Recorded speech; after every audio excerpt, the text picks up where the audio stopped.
All right, folks. How will the ever resourceful Morrow get out of his predicament? Will family ties get severed between Wendy and Hermit?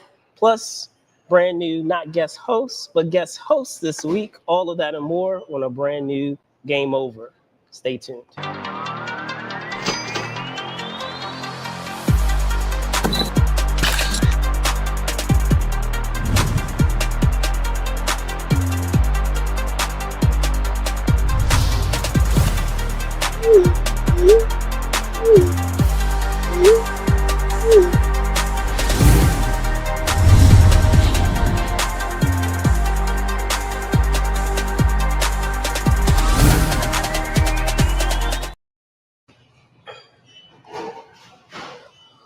All right. Good evening to those of you on the East Coast. Good afternoon to those of you on the West Coast. Welcome to a brand new edition of Game Over, the show in which we dissect the episodes of this very first season of Alien Earth. I'm your host, Brandon Choi. And as I said, when I mention we, I mean myself and the said guest hosts that we have each week. If you've been with us before, you know how it goes. We're going to go into a brief recap of the episode in question, which is episode 7, titled Emergence.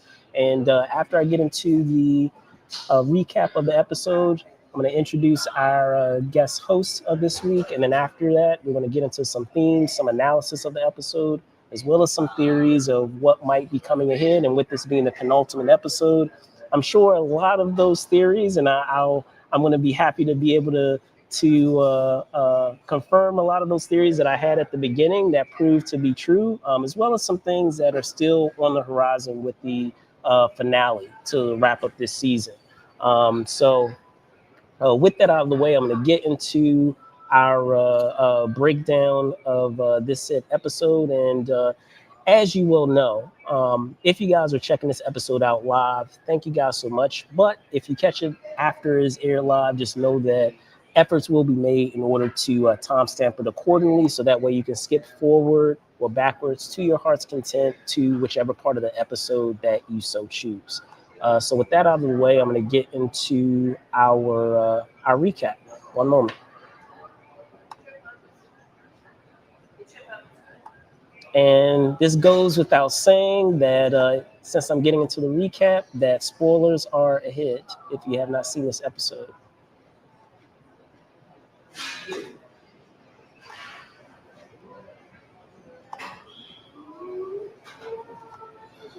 All right, so I said, as I mentioned at the top, that this is episode 7, titled Emergence.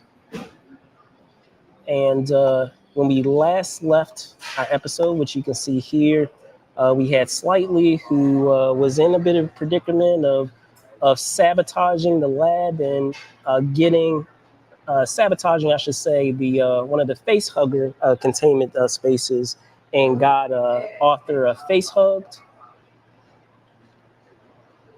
But soon enough, after bringing Arthur, or I should say the face hug Arthur, back to his room, he's visited by Smee, who discovers the fact that he is harboring the said face hug Arthur. After sharing with Smee his plight, Smee reluctantly agrees to help Slightly with his task of getting Arthur off the island. Meanwhile, Kirsch assesses the damage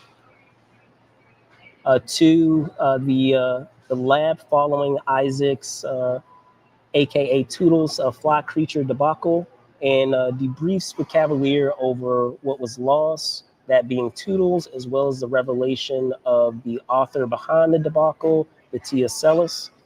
As a result of the debrief, Kavalier forbids lab access to the hybrids, except Wendy, of course, and decides to move the T.Ocellus. Eventually, they're interrupted by Wendy, who discovers the body of Isaac and engages in a heated exchange with Kavalier and Kirsch in their plan to withhold the matter from the other hybrids.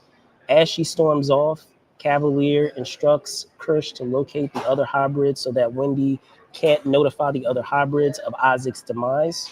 However, to his surprise, Kirsch reveals to him that the tracking devices for the hybrids have been disabled. Elsewhere, Joe finds Wendy in her room, stewing in her anger and sadness over the loss of Isaac. Keen to escape Neverland Island, Joe notifies Wendy of Arthur's disabling of the trackers, which encourages her to join him in an escape off the island. However, to his chagrin, Wendy also stipulates that she will not leave without the other hybrids. With that in mind, Wendy and Joe go to see Nibs, who is being consoled by Curly. After some discussion, Wendy convinces Nibs to leave with her and Joe while Curly decides to stay behind. With the escaping trio of Wendy, Joe, and Nibs now set, Wendy jumpstarts their escape plan by using her technopathic powers or abilities to free the xenomorph from its confines, an action that has devastating effects on the staff tending to the lab. Meanwhile, Kavalier, livid over Arthur's disabling of the hybrid trackers, confronts Dame in her quarters over the matter, only to be interrupted by the security alarms shortly thereafter regarding the Frida xenomorph.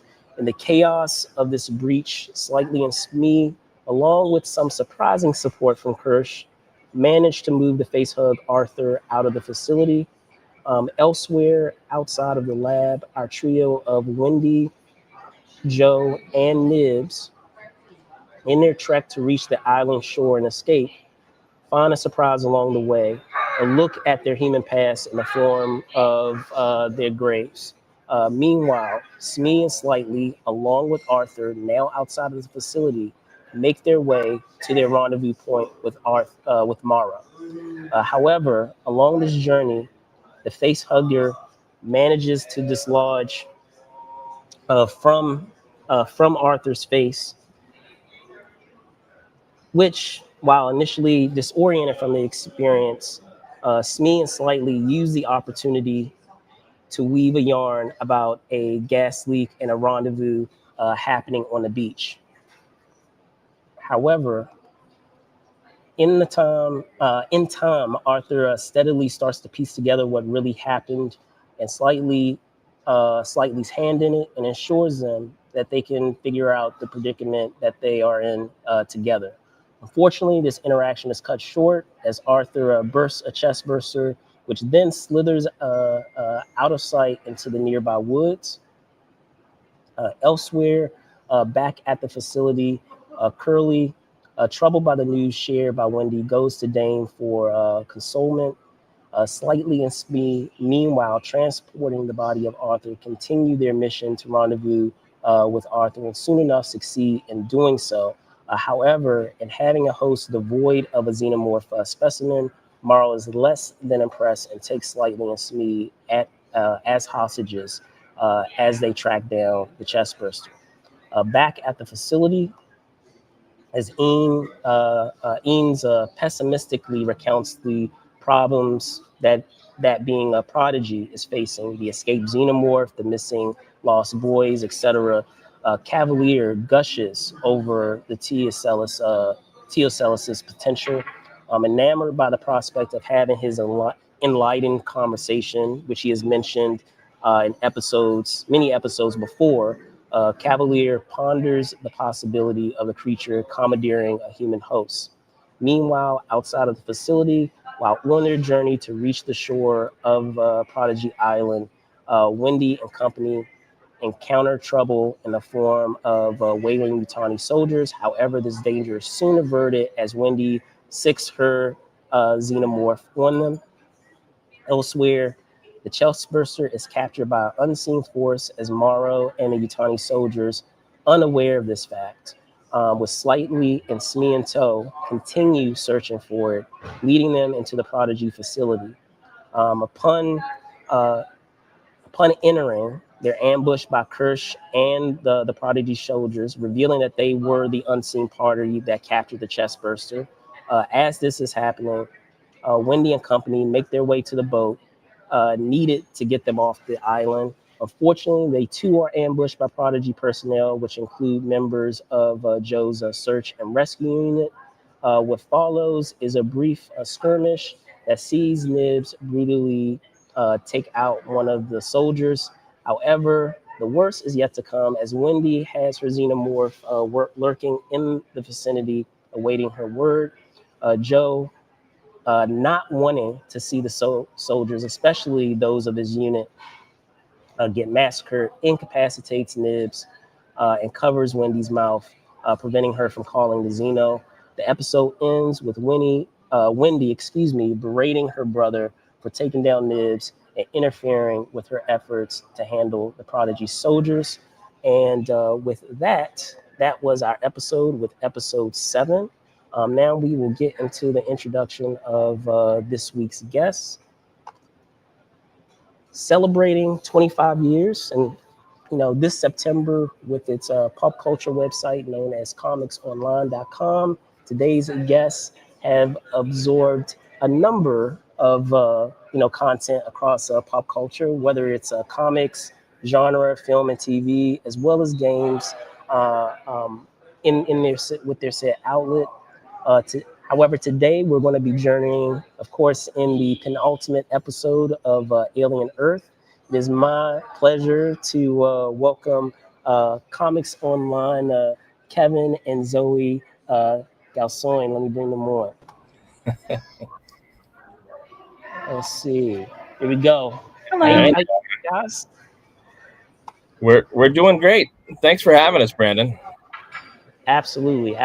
So, pleasure to have you guys. We started a little late, folks. I know we normally start at 7, but there was fair reason for that, getting some additional content out to you guys. But with that being said, penultimate episode, as I mentioned, of course, we want to get into the review as we get to the tail end of this episode, but just initial impressions. If I want to punt the ball over to you, so to speak, to give your initial impressions of this episode titled Emergence.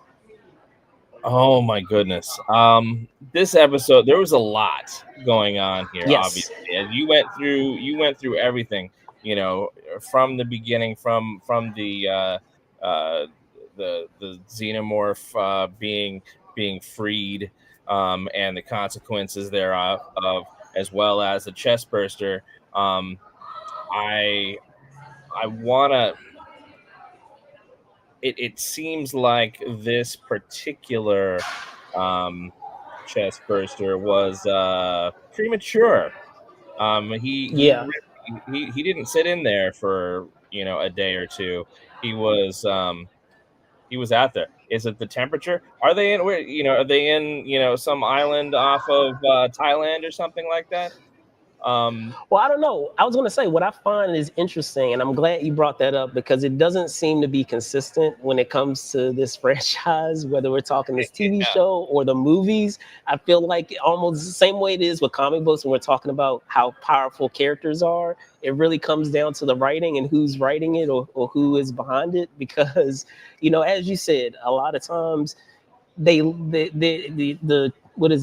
chest burster reveals itself, after hours upon hours. I mean, if we're looking at Alien Resurrection, it didn't happen until the end of the movie, and I mean, within the context of the story, it's it's been hours. It's been quite a while since that character was face hugged. And then in something like Alien versus Predator, it happens in like a couple of minutes. So it's really funny. hard to really determine. It's been so long since I've seen Alien versus Predator, the movie. Certainly I've read a lot of comics. The Marvel / 20th century comics right now are really going off.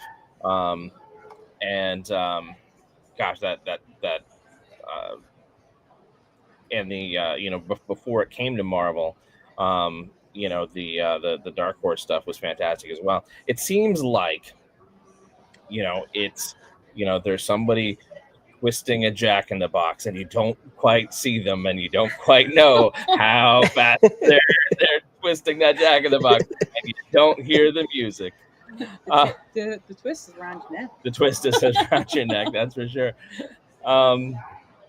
Because like you say, it could be, till the end of the movie in Aliens 3, or it could be, the initial established thing where the gosh, I forgot the character's name on original Alien. I feel like he was, kicking around for like a day with the face hugger off of his face.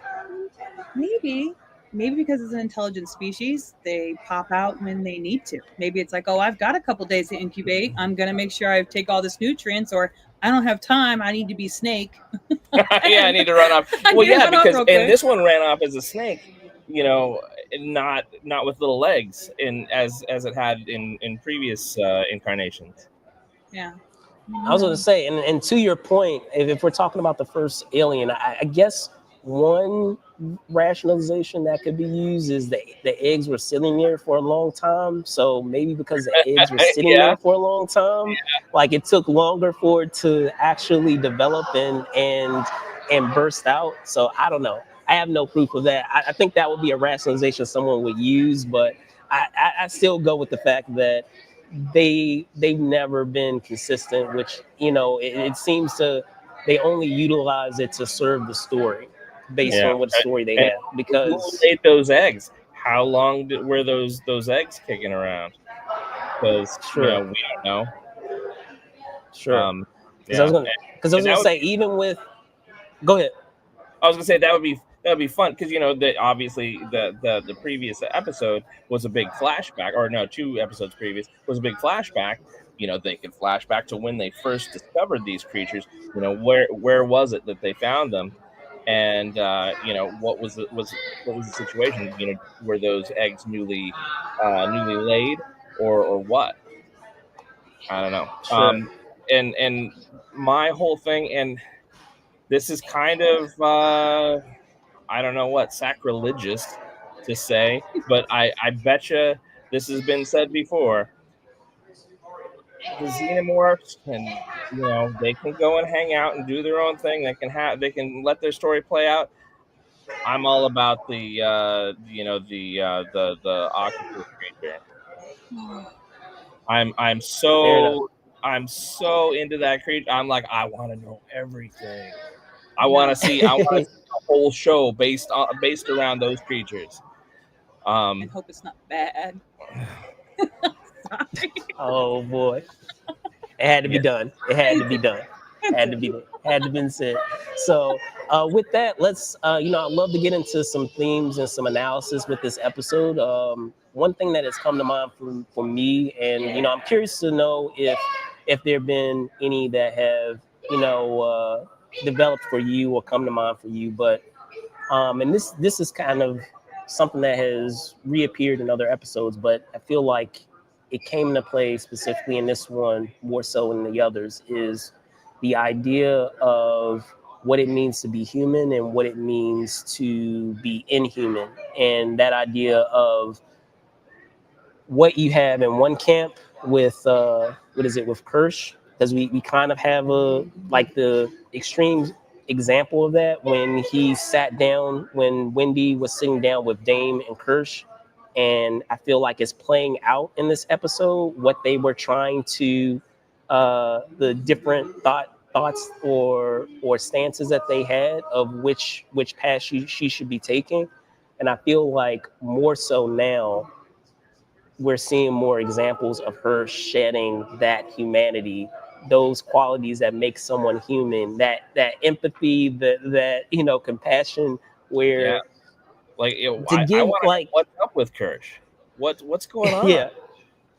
What's his motivation? But I'm saying specifically with Wendy though, of how it's playing out within her, because I mean, as diabolical and as horrible as Kavalier has made himself to be, at the end of the day, you have employees there that are just doing their job. And when we're thinking of that example of her freeing that xenomorph, the folks that were there in that lab, like they were just doing their job. Like they really didn't really have any fight in what is going on between her and Kavalier and his assistant Hines. So I'm just curious what your thoughts are on it, and if there were some other ones that popped up for you, for either of you. Well, I think as we learned from what's it called, The Good Place, uh, you know, Timothy Oliphant can do no wrong. Yes. So whatever he's doing is the right thing, even though it looks Sure. horrifying and inhumane. Here Yes. he is. It's interesting, I think, when we've got 3 or 4, different examples of sects of humanity, right? You've got full humans. You have the uh, stop crying. You got an Will you alien stop there? crying? And surprise! I am, Brandon's I am back at now. a hotel, folks. I am at a hotel, folks. But yes, go ahead. Go ahead. But you've got the cyborg, which obviously there's more than just him in existence. You've got the classic alien, aliens, synths, androids, and and then these new ones where it's human minds put into a synthetic body. What how does to your point earlier, how do each of those types of humanity, those origins of these beings, how does that affect the way they see the world and interact with the other types, or is it different? Is it is our nature, our origin, really important, or is that something that's learned or programmed in some cases? I feel like they For sure. all, in different ways, kind of in that episode, like you're saying, shed parts of the humanity that you do think is there. Every single one of them, kind of shows, oh no, nope, I don't quite have that. I'm going to show you I'm not the best in these ways, or maybe I'm not the most human in these ways.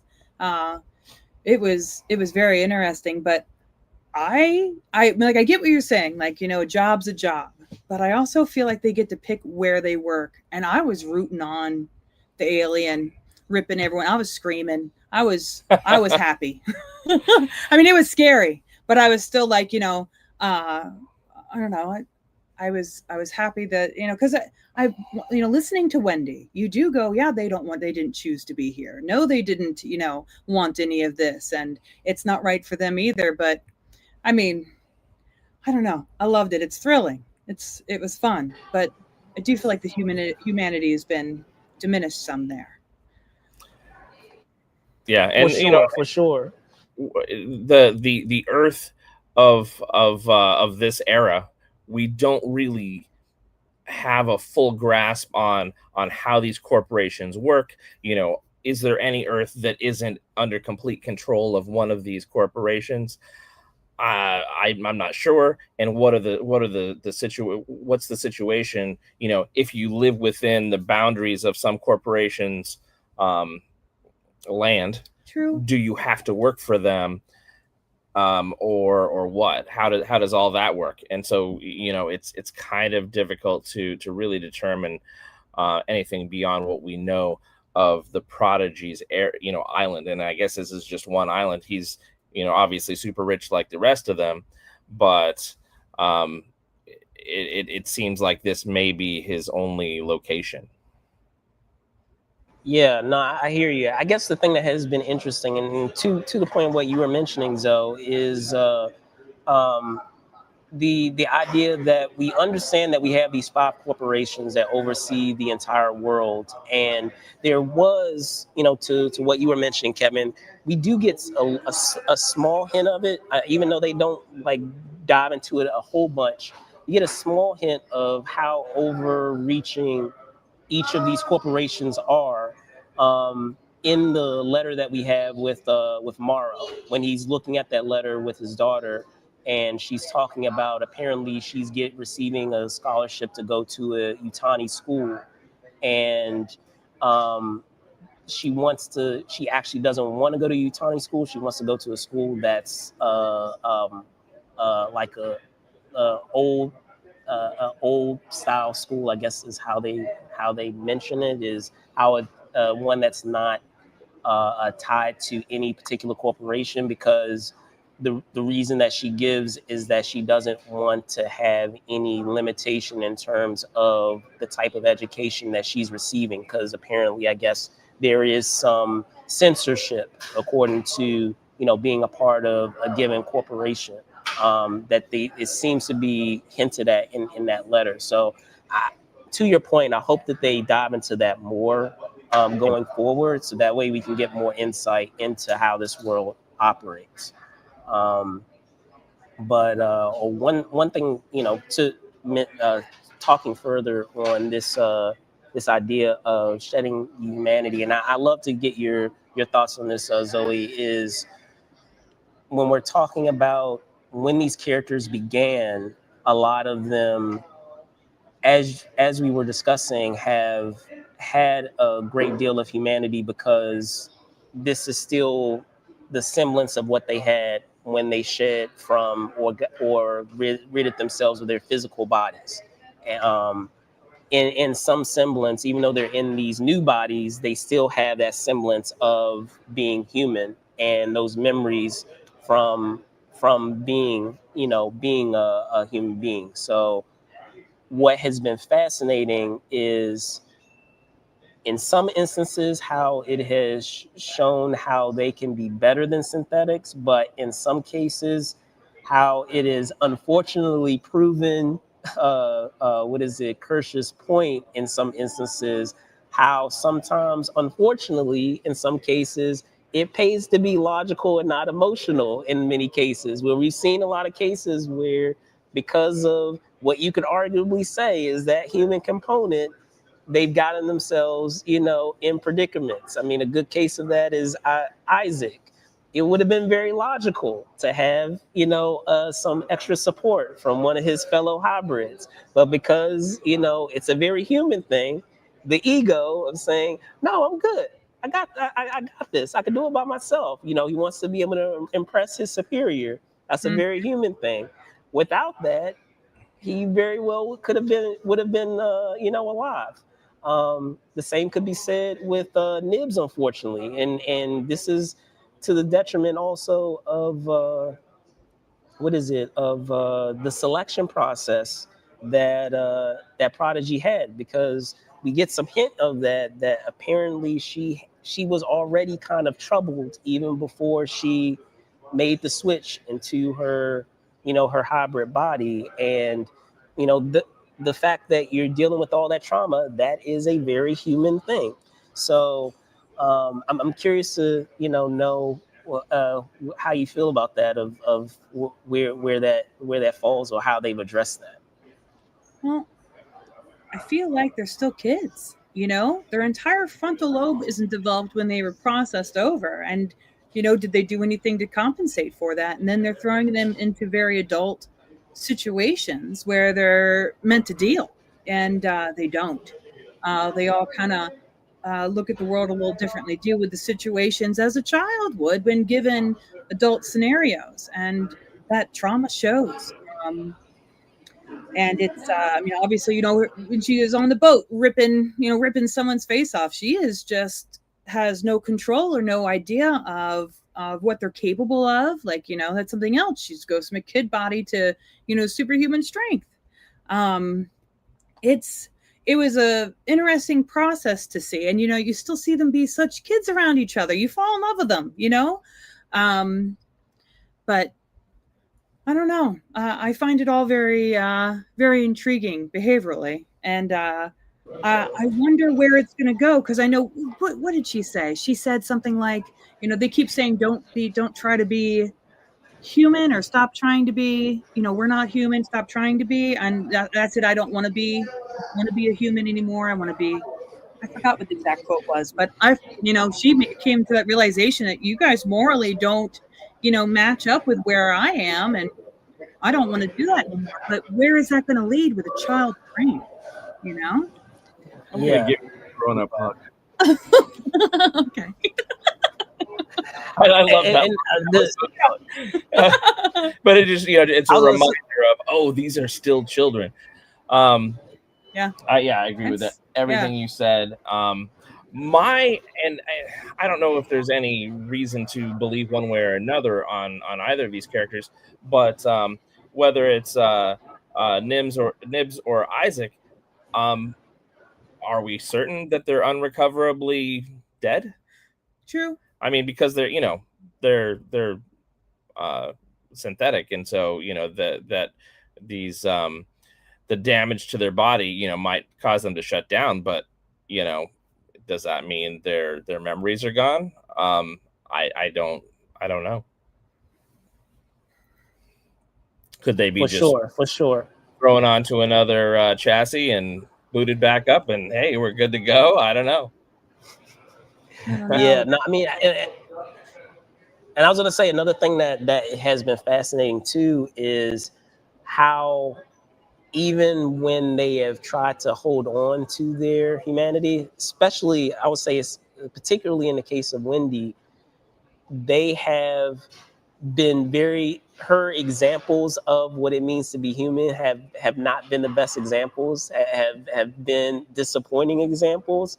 And so in a very unfortunate way, you can also understand her point of shedding, those qualities, because she's seeing examples of where it's contradictory or doesn't seem to make sense, logically. And so whether we're talking about the interactions that she had with Dame, where she talked about the argument of why you got rid of Nibs's memories, and if this is what it means to be human, or the fact that you guys did this, then maybe that's not something that I myself want to be a part of either, and maybe I don't want to be human. Well, I think I was gonna say I think that could be said of all of them due to the nature of how they got where they are, because here they they alluded to Nibs having had some sort of abuse as a before she was moved into a synthetic body. But all of them, in theory, were going to die. They all had fatal diseases, supposedly. I mean, maybe they didn't. And if your parents are going to give you up to this corporation and never going to see you again, that in itself is that is a brutal amount of trauma on any mind, especially a young one. Oh, my parents have given me up. Sure, I'll live, but I will never see them again. How could anybody do that to me? And then, and seeing, all the awfulness at the core of a corporation, because, they're right next to the CEO or owner, or whatever you want to say, the leader of this corporation, who's, doing whatever he wants, and being as awful as a person can be, even though he flits around like he's Peter Pan. I got a question. Is his name Peter? Is his first name Peter? Because I feel like it must be. I wonder about that. Like, as they used all these Lost Boys names, like who's Hook, who's Tinkerbell? Like, I wonder if there's some correlation with the other characters that like maybe the aliens Tinkerbell. I don't know. I feel like the alien is a crocodile. There you go. I feel like the alien's a crocodile, and I know, and then I can't take credit for it. Folks have mentioned like he would be the crocodile, and I guess the sound that Wendy keeps hearing is the clock ticking, the TikTok clock. So maybe the eyeballs Tinkerbell. It's tiny enough. It's small and has its own agenda. Yeah, and I also don't understand. Like, he's such a genius. He wants to jump straight to putting it into a human. Like, why not put it into a parrot that can talk or something. Let's start off a little smaller. But he's just like, let's go straight for a human. I'm like, no. Yeah, let's go into a let's get somebody from your janitorial squad, okay? Yeah. What? No. Really? Like, come on. So no, I don't think he's Peter Pan. Well, he thinks he is. That's Okay, maybe. he thinks he is. Okay. And and he wants to be the, he is the smartest person in the room according to him, but he doesn't want to be. He wants to have good conversations and develop awesome things. I think actually there is a scene from the cartoon where Peter Pan puts his feet on the table. I think totally. that was some sort of Yeah. that just dawned on me. Oh yeah. So you're probably right. They definitely like to do that. Like I say, the I had a great name for it. It was not like ocular puss, but it was something close to that. It was something horrible. I just like octopus. Just octo. Yeah. I think he just. Yeah. I think But I tell you what, I want to give you guys the floor. Outside of what I was mentioning with the shedding of the humanity, have there been certain other things that have popped up for you guys that we haven't mentioned thus far, that have maybe even, whether it's been prior episodes or even in this episode in particular, that has seemed to be kind of thematic, that seems to be running or going? I'm worried about her saying she was pregnant.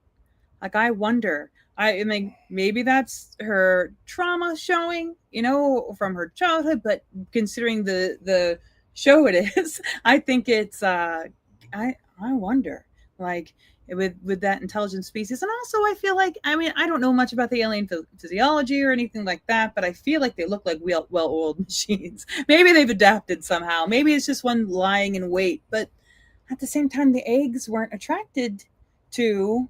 No, and hadn't been in previous versions either. So I don't know. I'm curious about that aspect, but now she's been shocked. Yeah, my big thing is, what are people's actual motivations, because that is not clear. Whether it's Kirsch on the the side of Peter, shall we say, or what's his name, working with Yutani, Morrow, working with Yutani. I'm like, why would Morrow? So Morrow's, daughter is dead now. They were out for 65 years or however long it was. Sad story. And they're back, and he expected to, see an adult, waiting there for him. And, and she didn't make it. And I feel like that was his whole motivation before going out. Is it just, rage that, oh my God, I wasted my life going out on this trip, getting transformed into a cyborg, and I went on this trip and I missed out on my daughter's life. But why wouldn't you be raging against Yutani rather than her opponent? I don't get that part. Cyborg. Maybe he's being controlled in some way, I mean, obviously in some way, but I don't know. I was going to say, I feel like he is. I think it's a combination of both, and I think I think it's with his, and I could be wrong about this, but this is how I had perceived it. Is with him losing his daughter. His daughter was the last semblance of any type of humanity that he had. With him, being part, machine now. That was his only tie. And now that he doesn't have that tie anymore, he has nothing really holding him back from doing anything, diabolical or evil. If she was still around, perhaps, he would have had her as a compass to kind of, rein him in or to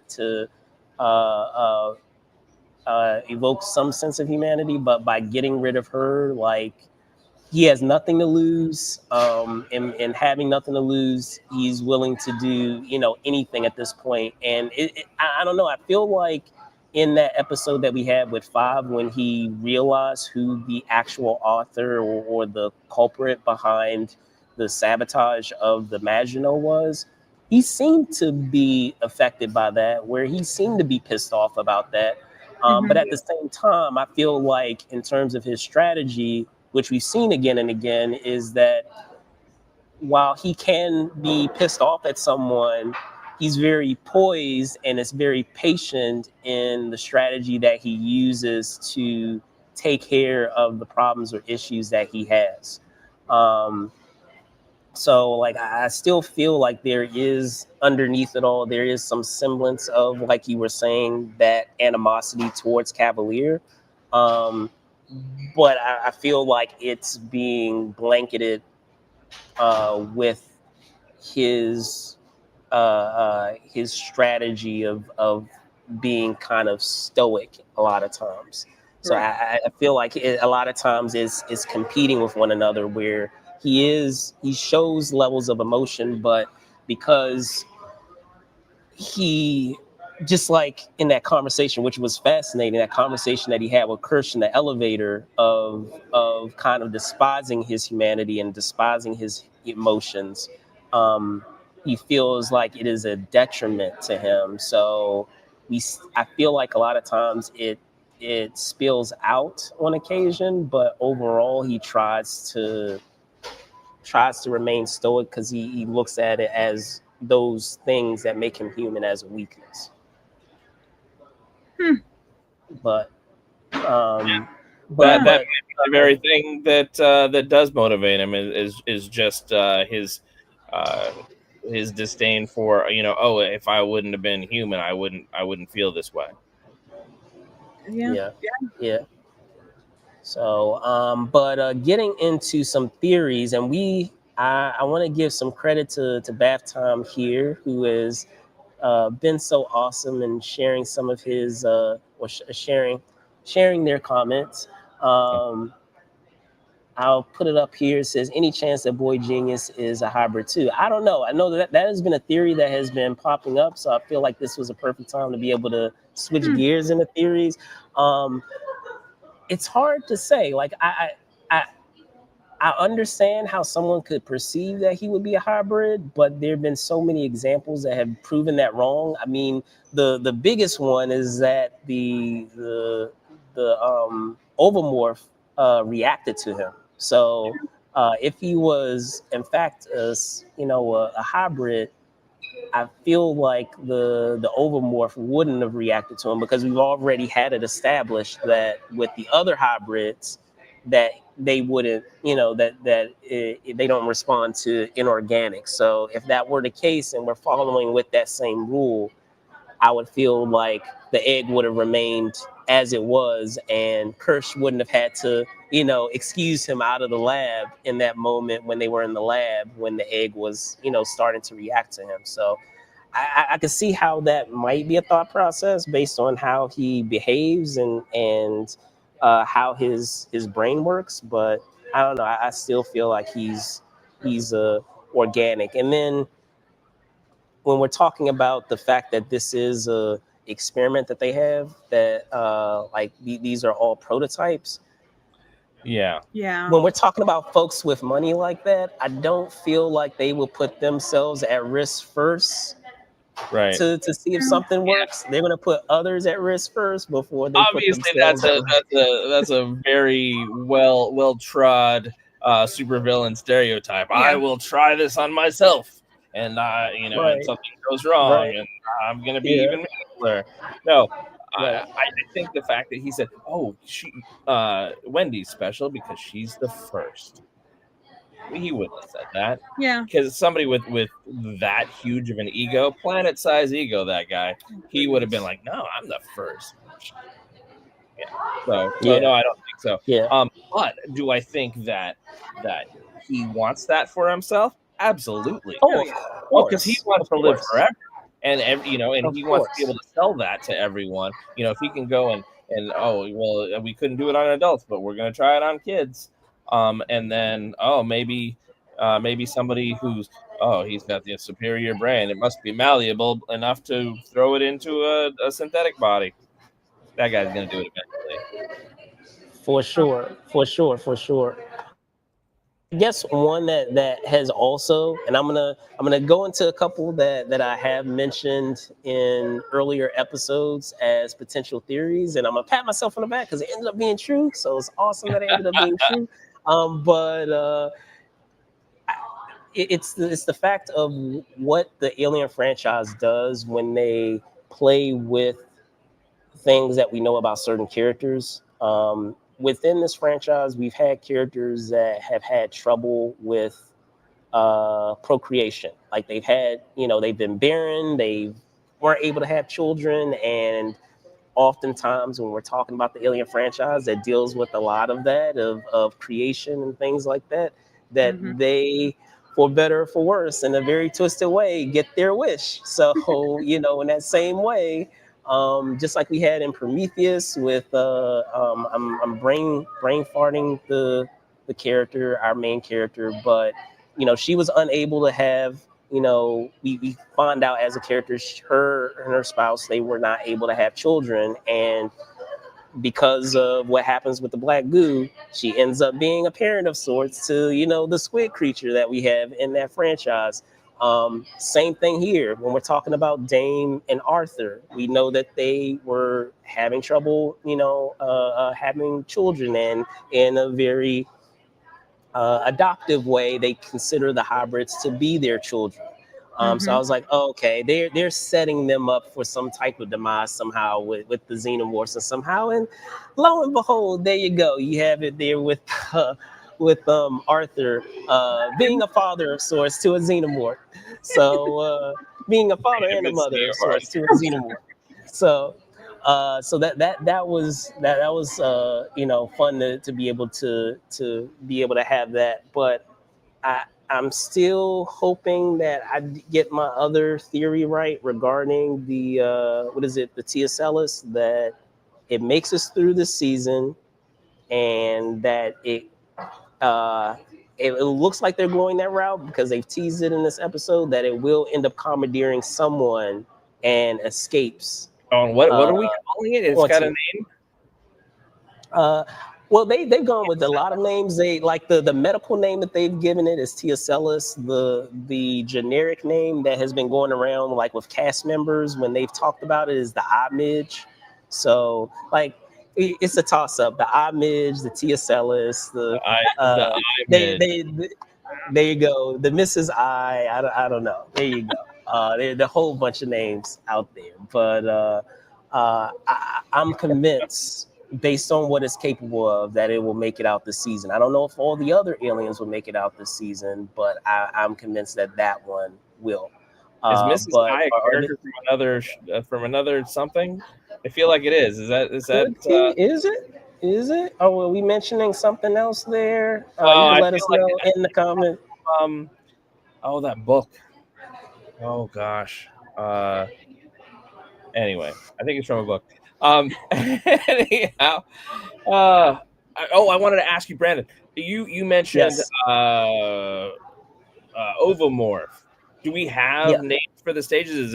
Is it ovomorph as the egg, and then from what I understand, if memory serves, it's the ovomorph, it's the face hugger, the chest burster, and then the xenomorph.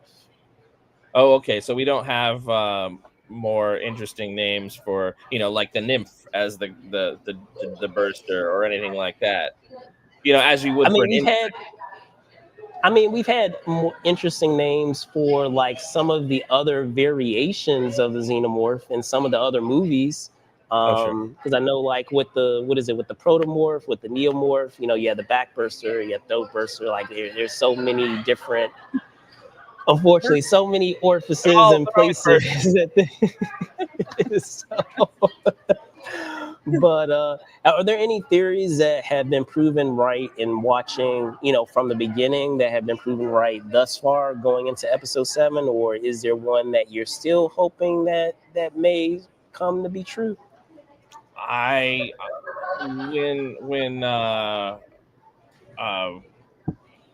What's her name? Gosh, I'm dropping her name now. The redhead girl. Nibs. When she was saying, "Oh, I'm pregnant," I was like, "Oh, I really hope somehow she's got some chest burster, just like, I just, shoved it under my ribs. Ha ha. This human tastes funny. Yeah. I don't know. I really want Wendy to team up with the alien. Like, I want her to ride the alien into the night. Like a valiant steed. That's what I'm hoping for. This is my gallant steed. That's mine. I would be totally down for that. I feel like there were some weird spots in this, and again, it's motivation things. Like, wait, why did we do this? Like, there was when it came to the Dame, what's her name, Dame Sylvia? Or Yeah, like Dame. Yeah, yeah. When she says, when she goes and rolls, when she and her husband roll back Nibs's memories, like, why wouldn't they go to the other children and be like, hey, you know what, we were gonna have to totally destroy her, or our choices were totally destroy her or do this, so why don't you go along with it? Instead, she's gonna find out the hard way, oh, hey, I only remember this. Well, they didn't want to do it. Still, I still think they just really didn't want to do it. I also wonder, who was the character whose mom was in peril? Oh yeah.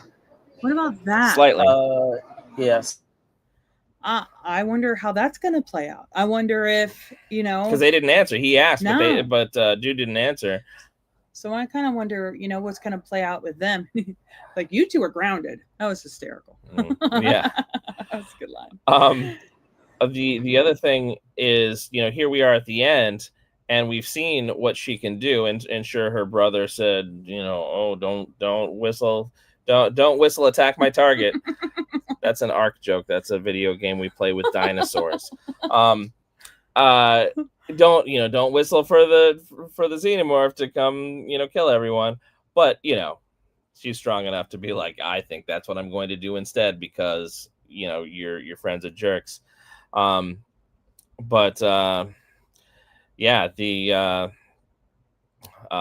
leaders of or his friends who work for Prodigy, I think they're CompuServe and AOL. Is that right?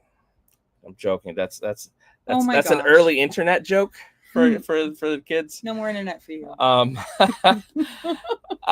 They his friends, his two friends there, are like, obviously he doesn't want these people killed, even though they're like, hey, I've got to put a gun to you because you're being an idiot. You're trying to escape with the merchandise.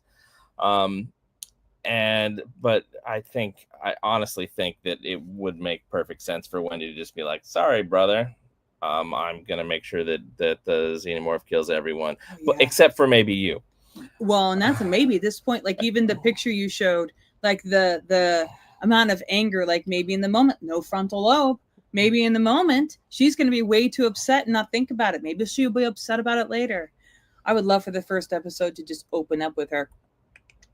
Like, that's the first thing of season 2. Of season, yeah. Yeah, well, cool. We've got one more episode, and I feel like it'll be real easy for this last one to be like, all right, those guys are done, and then I'm gonna walk into this place and clean house with everybody else, because screw all these people. But if they go after everyone, if they don't leave them, there won't be a season 3 and 4. Listen, they've got enough. There's always escapees and whatever. There's an octopus. Oh, yeah. There's a lot going on, and there's. I was going to say there's a lot for them to be able to tackle. I mean, we've already established that there are five corporations. We've only done 2. So I could be wrong about this. I've mentioned it before. We'll see if it happens. Is that whatever? If what is it? Prodigy ends up going kaput. Maybe we'll have a power vacuum of what their possessions were among the remaining 4. And then kind of, Itani is placed in a weird spot because this corporation got destroyed, but their possessions, are kind of in a weird place where it's not technically their possessions because it was in the possession of Prodigy when it got destroyed. So now these other three corporations may be gunning for all these things that they got as possessions because it was in their possession at the time when they went down. So Yeah. so it'll be interesting. That 6 week was 6 week period? They said they had to Yeah. wait.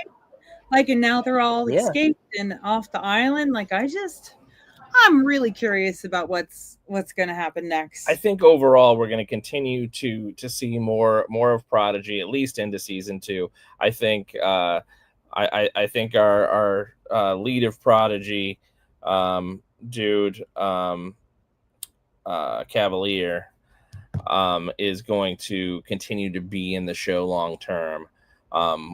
And I also think that eventually, at some point, whether it's season 2 or thereafter, he will eventually be in a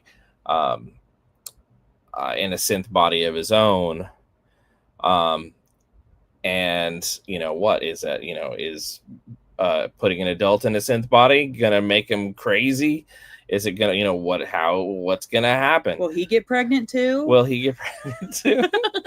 I feel like, and I hate to get into the do it. I hate to get into the business of stuff, especially considering all the crazy that's been going on lately, especially with Disney. But if dude, wait, what's his name? His name is Samuel Blanken. If Samuel Blanken's like, hey, put me in a thing, and by the way, being as though this is season 4 or whatever, there he is. Mm-hmm. Hey, being as though I've been doing such a good job for this long, people want to see me again. The powers that be can be like, you know what, we could put that character in a different frame. It doesn't have to look like you, even though, obviously it would make sense for the character, but maybe we put you in a different actor who's cheaper than you. So I don't know. Think again. Well, I think he does really good. I mean, when I hate them, when I'm screaming at the screen, like, you've done well. Oh, he's fantastic. That actor is perfect for this role. Yeah. Don't get me wrong. I don't want this to happen, but I think that that actor is perfect for that role. Oh yeah, I was yelling, "Put your feet down." Dirty feet on Yeah. Come on. You guys bring up a good point. Let me ask you this, because as you said, and I feel like many people can second your thoughts and feelings about him as a character and how aggravating of a character he can be and irritating of a character that he can be, and that's a credit to him as an actor of being able to provide that. Mm-hmm. A lot of times when we've had characters like this, the audience so badly, and I feel like there are audience members out there so badly want to see him meet his end in a very, very crazy way. It can't be like simply, just an attack from the xenomorph. Like, it probably has to be something pretty elaborate where he's attacked by like multiple different specimens or something in some way. So with that in mind, there you go. I was going to say, with that in mind, do you feel like, 2 questions for you guys. A, do you feel like, based on the feelings that a lot of people have towards this character and what we know when it comes to films and television shows with villain characters, especially very hated villain characters, that he will make it out of season 1?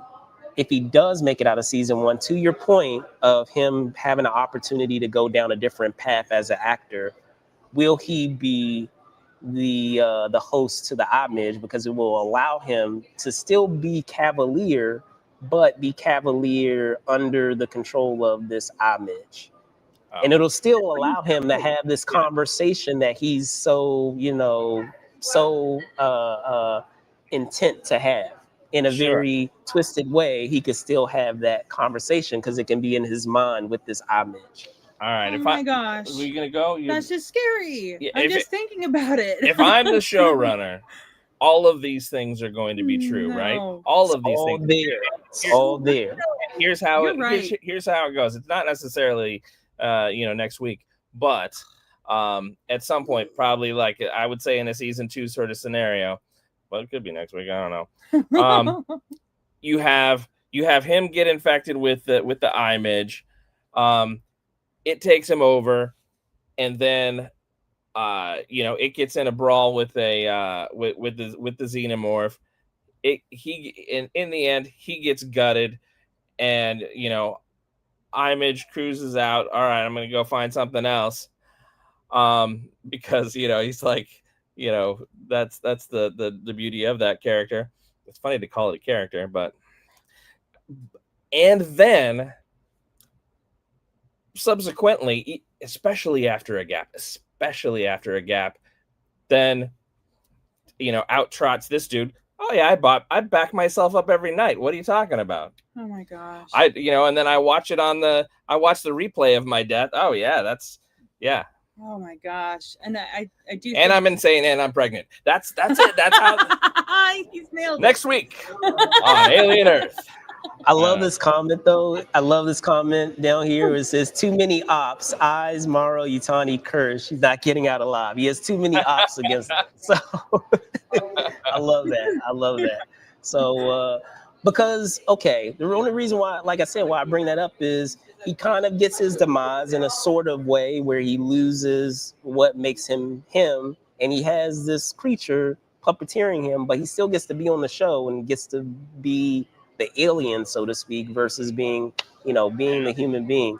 And it allows him to continue in whatever the corporate, conquest that is happening between these 5 corporations. Because before, like I always felt like he would make it, like the creature would make it out, but I was like, okay, it would be too easy to put him in Kavalier. Maybe they'll put him in Eames, his assistant, because maybe Kavalier dies and Eames joins one of the other remaining corporations and kind of infiltrates those corporations as the Eye Midge, or maybe the corporation itself gets destroyed, but in the aftermath of that, of folks checking out the debris, the Eye Midge commandeers somebody and makes its way into one of the other corporations somehow as one of the executive members.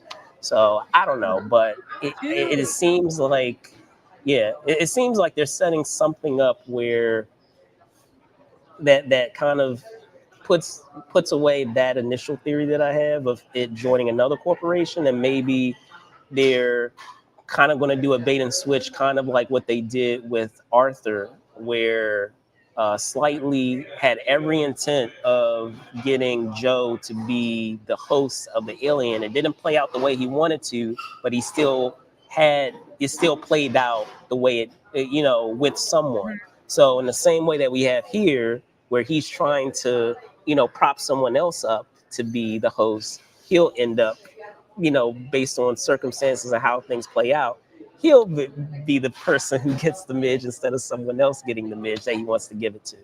They are grounded. Maybe that's what he decides once they get back. You're right. They're like, oh well, you're, Well, we've got Morrow is so cool too. What if he gets into Morrow? That would be cool too, because he is somewhat organic. Yeah, he's half organic. Yeah. Yeah, I was thinking, like we were talking when I was on your other podcast about Dexter. I was like, Dexter, let's spread this out. What did I say? Dexter. What did I say? Anyway, I remember what it was. You were talking about the prison. I love that idea. They didn't do it, but I thought that. I was saying, you have all these different people, and then you could stretch this out to multiple seasons, right? I'm going to say it again. Maybe I read too much. They should have done that. So your credit, they should have done that. Oh, thank you, man. Thank you. But you could stretch this out. You have all these different alien things. The acid poopers. Maybe not that thrilling, but a lot of different alien species. And then once it gets, you're like, we've used these up. Then you've got all these different alien life forms, and you get of course, you got to bring back the Yautja, the predators, because hey, this is the same universe, so the predators come back, and we can have they can be on the part of some corporation, and then finally the final alien life form are those from Melmac. That's it. I'm done. Now, didn't the Eye and the alien fight when they were just alone in the wasn't there an episode where the Eye and the alien? Yeah, when it had the engineer, it was inside the engineer, and it tried to take over the alien, but the alien doesn't have an eye to Yeah. enter, so that was funny. Yeah, but the thing that makes it fascinating with the thing that makes it fascinating with this character, which is why I also bring up Morrow, is we've seen, unlike, and this is to the credit of the show, with a lot of these alien creatures, we have creatures that respond to organics. We now know with the flies, we have creatures that respond to inorganics, or dangerous to inorganics. But this Eye Midge is like a completely different beast, because it doesn't care. Like, you could be an organic, you could be an inorganic. Like, it attacked Nibs, and Nibs was not organic. So that begs the question of could they end up in with them now having two prisoners now going into this episode. They have Joe as a prisoner, and they have Morrow as a prisoner. Maybe the initial intention would be to have Joe, based on how they edited that episode, it seemed like he was the person that Kavalier was talking about. But maybe based on circumstances, they decide to change that and say, what would happen if we put him into a cyborg? Because he's still, maybe the cyborg and the Eye Midge can somehow, kind of like what you have with the talking in comic book speak, maybe he can function as a symbiote where he doesn't really lose his identity, because he is still part machine, and they're able to coexist together as a unit together, because he is a cyborg. So yeah, I feel like it, and maybe I just want it too bad, but I feel like this Eye Midge is going to be is going to show be the it's kind of a joke. It's going to be the most humane, even though it's the least human. It's going to be the one who's going to be kind and that sort of thing. I mean, that could turn the corner real fast. I don't think so. I also wonder. I was sitting here thinking, how does it procreate? It hasn't done so in the sheep at all. It's just been know. I know. Exactly. So we saw the sections of the eyeball kind of.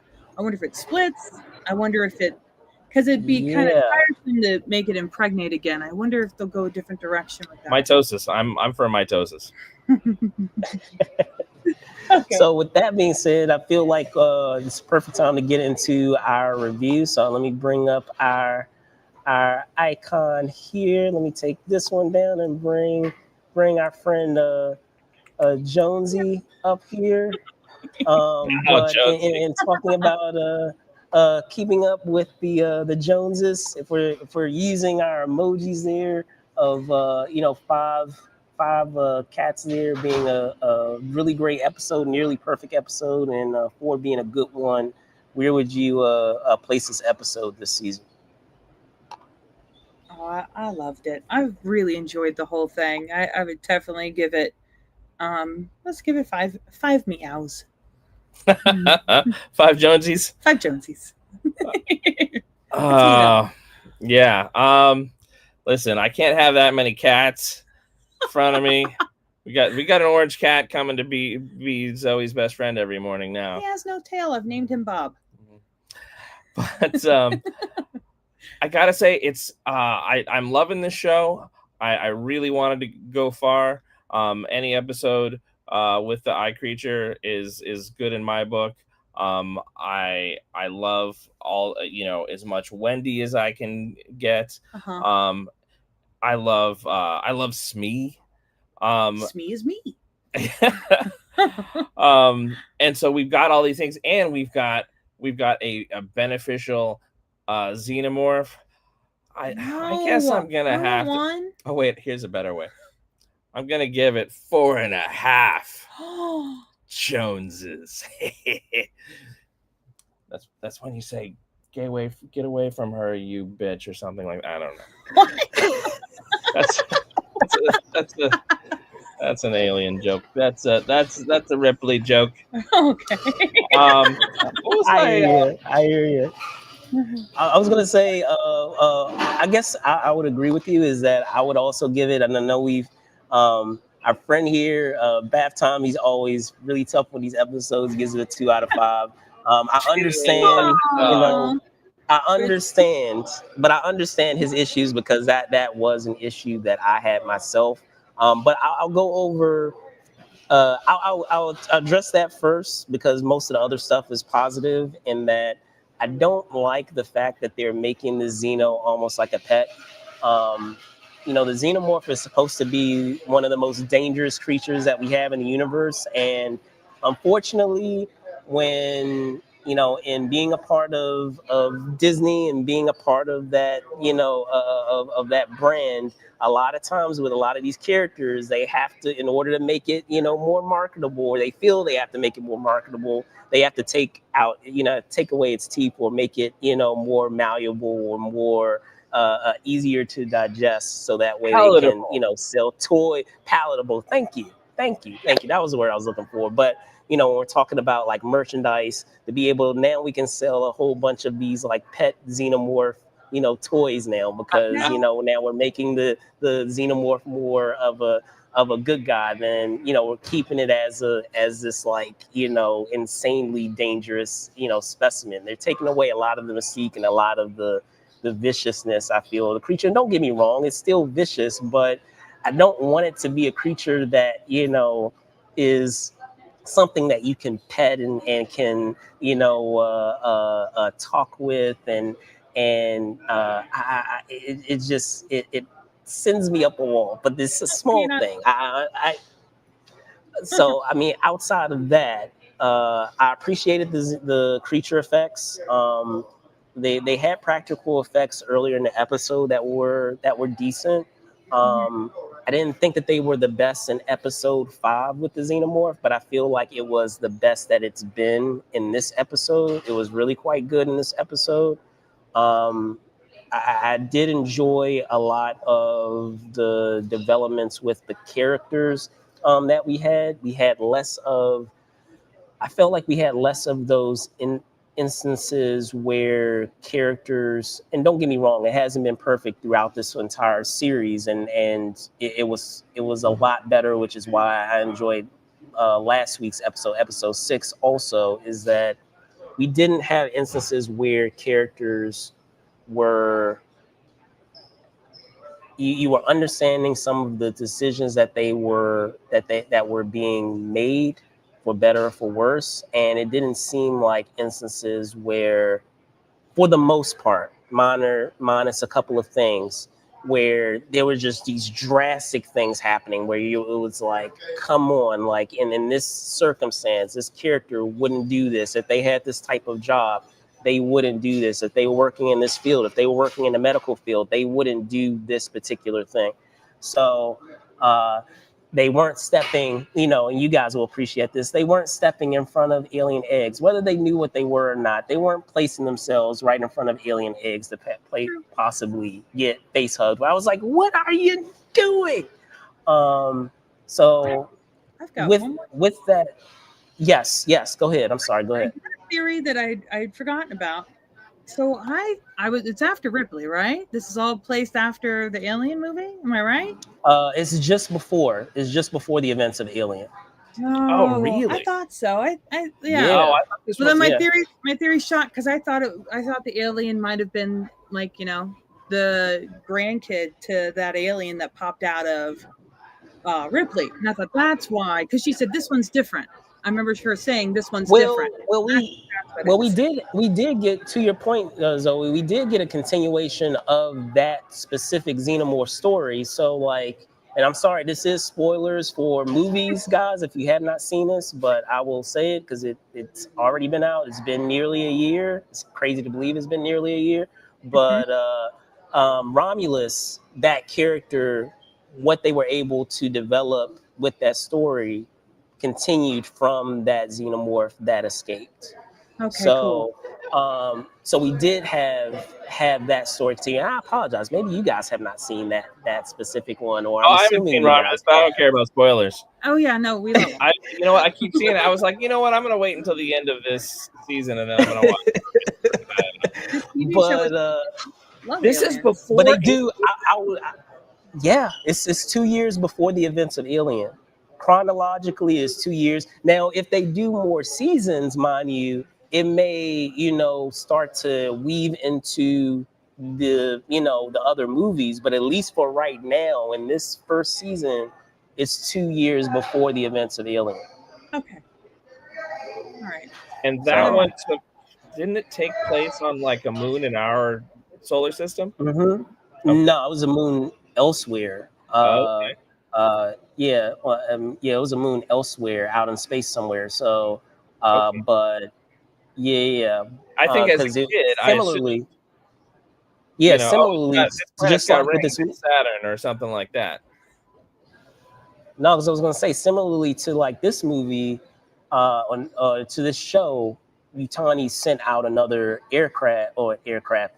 spacecraft to investigate. But I think what they may try to do is demonstrate that because the Maginot was unsuccessful, they send their ship, the ship from Alien, to investigate that same place. Oh, okay. Because if memory serves, I do know that the events of Alien take place 2 years after this. However, with when we're considering the idea of what is it, space travel and being in cryopods, I think the ship has already been sent out, just like the Maginot has already been sent out, but it just hasn't gone to the moon yet. It hasn't the event of Alien hasn't happened, even though the ship is out there. Oh, It's okay. already been sent out by Utani. Um, but yeah, like Right, because it takes it's them definitely going to be 35 years interesting to to get see. there. Yeah. So my guess is, from what I understand, the ship has already been sent out from the Alien movie. It's just that it hasn't been sent on an alternate course, because in that movie they were already doing something else, and Utani asked them to go off course to go to, what is it, LV? I forgot the coin, the term that they have for that location. But in that movie, they had sent them off course to investigate that, and that happened chronologically 2 years after the event of this show. So, but yeah. Because that has been an interesting like talking point, because even before the show even started, even it's funny, even the cast and the creators have been kind of like wonky over it. But I think the reason why they've been wonky over it is because I feel like the intent possibly is to overlap into the events of Alien if they get more seasons to do the show. And their hope to do, they're probably thinking ahead versus thinking of just the first season. You're right. Yeah. But with that being said, I realize getting into the review, outside of that issue, the creature effects were outstanding. I did appreciate a lot of the continued arcs that we had with the characters. Um, I know the only other thing that I was disappointed in, but I understand now why we haven't gotten it so far, is our plant creature. I was like, when are we going to get this plant creature? When are we going to see what it can do? And they're probably trying to give it its shine in the season finale episode, it looks like. And I was like, oh, okay, I see what you're doing here. You're trying to allow it to have its moment moment to shine all by itself in the season finale, instead of giving it just a small moment in one of these other episodes. So I think we'll see. I think it may end up stealing the thunder of the Eye Midge in this next episode. I know a lot of people have been, and understandably so, a lot of people have been like gushing over, this Eye Midge creature, but I don't know. I think this plant one might be pretty interesting going into the season finale. So we'll see. Um, but with that being said, I'm gonna punt it over to you guys. As always, pleasure to have you guys on. Oh, sorry, go ahead. Oh no, Yeah, pleasure you. to have you guys on. We interrupted you. You didn't give your rating. Oh yes, the same as yours. So 4.5, 4.5, or 4.5. Yeah, 4.5 out of 5. Cats. Joneses. You're cutting it in half Just too. like Goodness. it wasn't absolutely perfect to me for that very reason that we had with what was it with Bath Time of talking about the issue with the matter that he had with the pet alien. Like I'm not a big fan of what they're doing with that whole arc.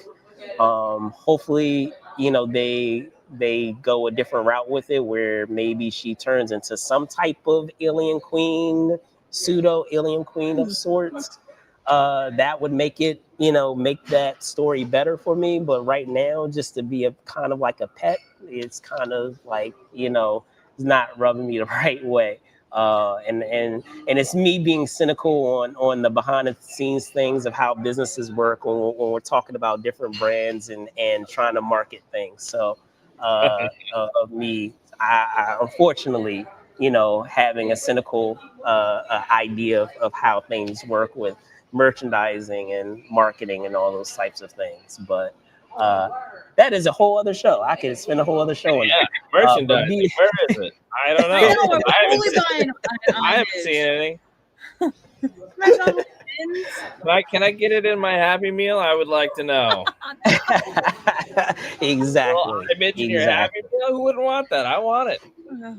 Let's make that happen. I'll be fair. I did get a kick out of it being, for those of you that know your Dr. Squatch, soaps and stuff. Apparently, we have a Predator and Xenomorph, different type of soaps now. So, we can smell it is out there. They are both out there. You can look it up. They are both out there. So you get your Yautja and your Xenomorph on with your soap. So, but be that as it may, thank you guys so much for hopping on. Before I let you guys go, can you tell folks where they can find you? Well, we are for the past 25 years. Thursday is our 25th anniversary. That is September 25th. 2025 is our 25th anniversary. And we due to life, we don't have anything really special planned, but there's always going to be something. We're going to have some giveaway. So join us on all the social medias. We're at Comics Online. As you may see, we're not on the X anymore, but everywhere else we're everywhere, and we've got a lot of fun stuff coming out. To see us in person, we will be next at New York Comic Con in New York City. So we'll see you there. Oh yeah, we'll have to do dinner. Yeah. So absolutely awesome. But yes. Again, I want to thank Kevin and Zoe for joining. You can find me at Brandon Choi ENT on X and Brandon Choi _ENT on Instagram. With that out of the way, thank you guys so much for watching. Be safe out there, and see you guys next time. Bye now. Bye. Thanks.